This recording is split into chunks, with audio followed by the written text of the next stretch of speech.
Бүгінгі сабақтың тақырыбы күрделі функцияның туындысы. Алдыңғы сабақта танысқан туындыны табу ережелері кейбір жағдайларда қолданылмай қалады. Мысалы, мына функцияның туындысын тапқанда y тең түбір астында 3x квадрат плюс x функциясының туындысын тапқанда біз білетін туындыны табу ережелері және формулалары бірден қолданыла алмайды. Ондай жағдайда біз күрделі функцияның туындысын табу ережесіне сүйенеміз. Айталық, күрделі функция f от u от x мына функция болсын, осы функцияның туындысын табу керек. Оны қалай табамыз? Ең бірінші ux функциясын f функциясының аргументі ретінде қарастырамыз да, біз сыртқа f функциясынан туынды тауып аламыз. F функциясынан туынды табамыз, ал ux функциясы аргумент ретінде өзі жазылады. Көбейту енді ішкі u функциясының өзінен туындаламыз. Сонда u штрих x осы формула бойынша күрделі функциясының туындысын анықтаймыз. Айталық, мына функцияның туындысын осы ереже бойынша анықтайық. Бізде түбір астында егер 3x квадрат плюс x функциясын u деп қарастыратын болсақ, онда түбір астында u функциясының туындысын табу керек. Яғни бұл жерде түбір астында u функциясының туындысын табу керек. Ал квадрат түбірдің туындысы біз алдыңғы сабақта білеміз, 1 бөлінген 2 түбір астында u. Яғни мынау. Енді бұның орнында, u-дің орнында қандай да бір функция тұрғандықтан, біз оның өзіне жеке туындаламыз. Міне мына ереже бойынша анықтауымыз керек. Осы ережені қолданайық. Сонда біздің функциямыздың туындысы былай болады. y штрих тең. Айталық, 3x квадрат плюс x функциясы u-дің орнында тұр десек, онда мынау u-дің орнында тұр деп қарастырайық. Онда 1 бөлінген 2 түбір астында u. Яғни u-дің орнында тұрған функция 3x квадрат плюс x-тің өзі. 1 бөлінген 2 түбір астында u-дің өзі. Енді көбейту u-дан туындалам. Яғни жаңағы түбірдің ішінде тұрған 3x квадрат плюс x өрнегінен туындаламыз.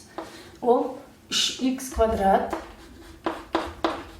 плюс x, ол u-дің орнында тұрған өрнек, осыдан туындаламыз. Сонда бізде не болады? 1 бөлінген 2 түбір астында 3x квадрат плюс x көбейту. Енді 3 тұрақты сан болғандықтан өз жазылады. X квадраттың туындысы 2x, 3-ті 2x-ке көбейтсек 6x болады. Қосу x-тің туындысы 1-ге тең. Енді біз бұл өрнекті бөлшекке көбейтіп тұрғандықтан бөлшектің алымына шығарып жазамыз. Сондықтан 6x плюс 1 болады бөлшектің алымында, ал бөлімінде 2 3x квадрат плюс x қалады. Берілген функцияның туындысын осылай анықтадық. Күрделі функцияның туындысын табуға тағы бір мысал келтірейік. Мына жерде y тең 1 бөлінген 3x минус x квадраттың 4 дәрежесінің туындысын табу керек. Бұл жерде u-дің орнында 3x минус x квадрат тұр. Яғни, мен былай деп көрсетсем болады, 1 бөлінген u-дің 4 дәрежесінің туындысын табамыз. Сонда 1 бөлінген u-дің 4 дәрежесінің туындысы минус 4 бөлінген u-дің 5 дәрежесі болады, және көбейту u-дің өзінен туындаламыз. Міне мына ереже бойынша анықтаймыз. Сонда y штрих тең минус, бізде u-дің орнында 3x минус x квадрат тұр, 4 бөлшектің алымына жазылды. Енді u-дің орнына 3x минус x квадратты жазамыз. 5 дәрежесі болады. Көбейту осы 3x минус x квадраттан туындаламыз. Бірінші өрнектің өзін жазып қойайық. 3x минус x квадраттың 5 дәрежесі көбейту. Жақшаның ішіндегі өрнектен туынды тапсақ, 3x-тің туындысы 3-ке тең, минус x квадраттың туындысы 2x-ке тең. Бұл өрнекті бөлшектің алымына жазамыз. Сонда 4 көбейтілген 3 минус 2x, ал бөлімінде 3x минус x квадраттың 5 дәрежесі деген өрнек қалады. Мынандай бір мысал келтірейік. Y-тен түбір астында x куб плюс x плюс 1-дің 3-ші дәрежесі тұр. Яғни бұл функцияның туындысын табу үшін түбірдің астында u ретінде мына x куб плюс x плюс 1-дің 3 дәрежесін аламыз. Яғни түбір астында u ретінде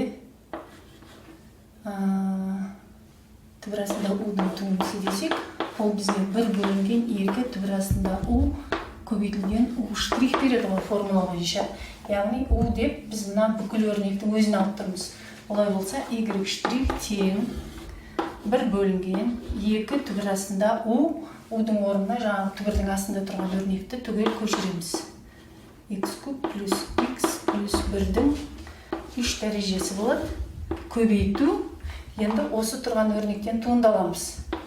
Яғни x куб плюс x плюс 1-дің 3 дәрежесінің туындысы. Енді мына жерге қарап отырсақ, 3 дәреже тағы да v куб. Яғни біз бірінші 3 дәрежеден туындаламыз, оның ішінде тұрған x куб плюс x плюс 1-ден тағы да туындаламыз. Сонда мынандай өрнек пайда болады. 1 бөлінген 2 түбір астында x куб плюс x плюс 1-дің 3 дәрежесі көбейту 3 дәрежеден туындалып аламыз. Ол 3 көбейту x куб плюс x плюс 1-дің квадраты болады. Көбейту енді оның ішінде тұрған x куб плюс x плюс 1-ден туындаламыз деген сөз. Яғни ол бірнеше функцияның туындысы. Түбірден, 3-ші дәрежеден және оның ішіндегі тұрған функциядан туындалып жатырмыз.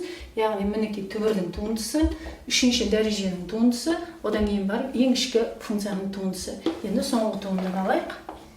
Сонда бізде мына өрнекті алымына шығарып жазамыз. Бөлшектің бөлімінде өзі қалады. Плюс 1-дің 3 дәрежесі көбейту. Енді жақшаның ішіндегі өрнектің туындысы x кубтан туындалсақ 3x квадрат болады. X-тің туындысы 1 болады, ал 1-дің туындысы 0 болады.